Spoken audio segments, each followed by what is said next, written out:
સુરતમાં 2000 કરોડના જમીન કૌભાંડમાં સંડોવાયેલા તત્કાલીન કલેક્ટર આયુષ ઓકને પાટણ જિલ્લાના કલેક્ટર પદેથી દૂર કરવા કોંગ્રેસના ધારાસભ્ય મેદાને આવ્યા છે.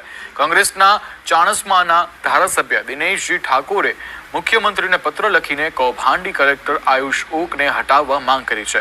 તેમણે જણાવ્યું કે કૌભાંડી અધિકારીથી જિલ્લામાં ખરાબ અસર પડવાની સંભાવના છે, તેથી આયુષ ઓકને તાત્કાલિક અસરથી હટાવવામાં આવે.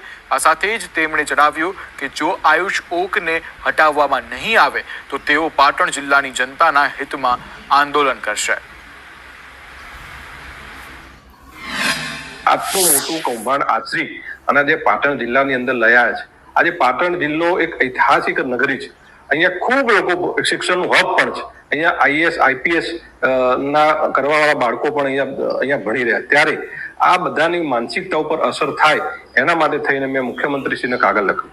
ધારો કે અમારી માંગ સ્વીકારાશે નહીં તો અમે ગાંધી ચીડિયા માર્ગે અમારે જે કંઈ કરવું પડશે એ અમે આંદોલન સ્વરૂપે કરીશું. આરોગ્ય